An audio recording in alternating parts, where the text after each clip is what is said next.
Maybe, just maybe, you opened up a brand new camera over the holidays, or maybe you've had one for years that you don't really know how to use. Or how to say certain words. Here to explain what all those settings mean and to help you take those pictures to the next level is our tech producer, professional photographer, Christian Unser. Hey, Christian. He does all Okay, well, first of all, does it surprise you that I said the ISO and not the ISO? No, you said it the other way around. Oh. ISO, when it's ISO. Yep, it's ISO. That's okay. That's okay. I should have told you some of these terms because people don't know what they mean, and that's true. They're on your camera and you don't know what they mean. So we're going to explain that today. And we're going to start by talking about the exposure triangle. That sounds a little bit heady, but we'll break it down one at a time so that people really can use their cameras a lot better at the end of this. Correct. The exposure triangle is everything you need to know about taking a good picture. So it's ISO, shutter speed, and aperture. You adjust those three things. That's what determines what your picture looks like. Okay. Right, so it's how you adjust them that's important. One at a time and slowly. Okay. Okay. So here we go. We're going to start with aperture. Now we're going to start with the most confusing one. Okay. All right.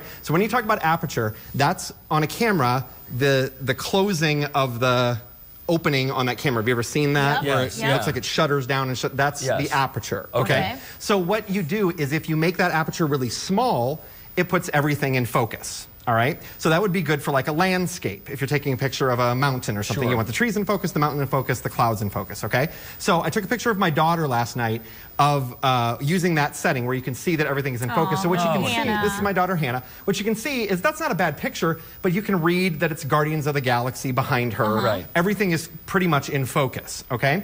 So that's with the f-stop. That's also another term for aperture. Okay. f/22. Okay. So if you lower that number, things go out of focus. All right. Then you start getting into what's called, looks like a fancy picture. So that's from the exact same spot, but now she's isolated and the stuff's out of focus. Whenever you're taking pictures of people, you should only go lower with the aperture number, right? Because it looks so cool. Right. And if your camera has something called a portrait setting, that's what it's doing. That's what it goes to. Okay. So landscape is everything's nice and in focus. Portrait is everything is zoomed in and focused on just one thing. Okay, so that's point one of the triangle. Moving on, we're going to go to the next one is shutter speed. Yeah. So shutter speed is the sport setting on your camera. Okay, and that's literally how fast is the shutter open and close to take a picture. And why does that make a difference? Because if the shutter stays open for a long time, it's just bringing in light and information. So whenever you see those pictures of like the highway and you can see all the lights are just streaks, that's what they did. They left the shutter open so that light just kept coming in and coming in and coming in. When it takes very quickly, that's like somebody running in sports. That's why they have that little picture on the icon. So I did an example with my daughter again. So I did a shutter speed that is very so this is a shutter that is 1/25th of a second. So this would fire 4 times in a second. Okay. Wow. Okay. So she's hula hooping, and you can see the hula hoop is blurry. All right. So then I bumped that shutter speed up, and I did one, I think, out of 400, and now the hula hoops are motionless. Okay. So that's when you want to not have a picture of your kid just hit a home run running around the bases. You don't want them to be blurry. Okay. So that's what you're doing. You're changing the shutter speed. Okay? So that's another point in the triangle. All right, I feel like they should just get rid of these stupid, confusing numbers and just say like blurry or super clear. Well, awesome picture. A lot of the cameras do that kind of thing nowadays. These are all holdovers from when cameras were filmed. And this stuff actually mattered because the speed of the film that you used determined a lot of these things. Now your camera can do whatever you program it to do. Okay. Last point here is the ISO. So this is also known as ISO. It's actually not an acronym. It's just, that's what they call it. It's just called ISO. And what that means is bumping up the ambient light digitally. Okay, so if you're taking a picture like in a bar or at night and it looks kind of grainy, it bumped up the ISO to do that. Okay. So here's an example. We went out on the street last night. My neighbors were like, "What is going on?" Bar, did you? Now here's Hannah at a local. So this is a street lamp right by the corner of our house, and you can see it's fine. You can see her face, but if we zoom in on that picture, I have a close-up version of it. You can see she's a little grainy. The snow's a little grainy. It's not the best looking picture when you get close to it. Okay. So now if you lower that ISO, you get a much softer picture.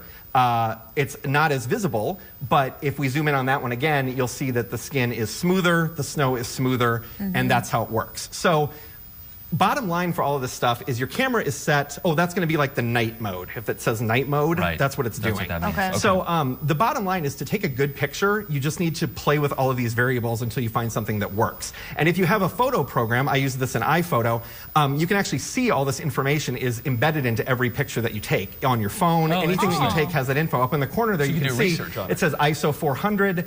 It's a 40mm lens. You don't need to worry about that.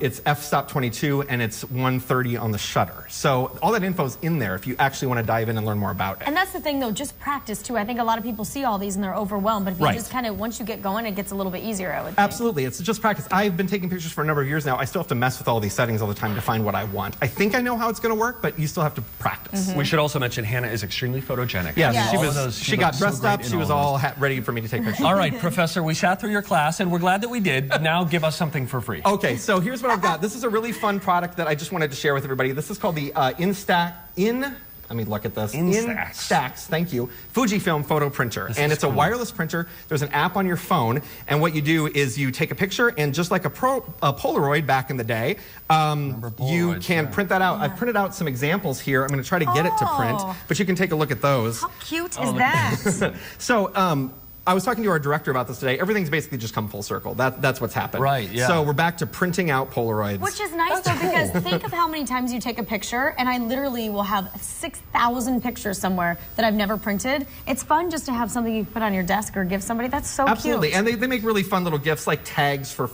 gifts, for the next holiday season. I'm going to get this thing to print here. And you know what? We've actually done this, too, up in the office. It's really cool. If you want a chance to win this, here's what you need to do. You need to text the word photo, to 42379 for a chance to win this printer. As we speak, things are printing out. This is technology. Don't you fail on me now. You connect to it.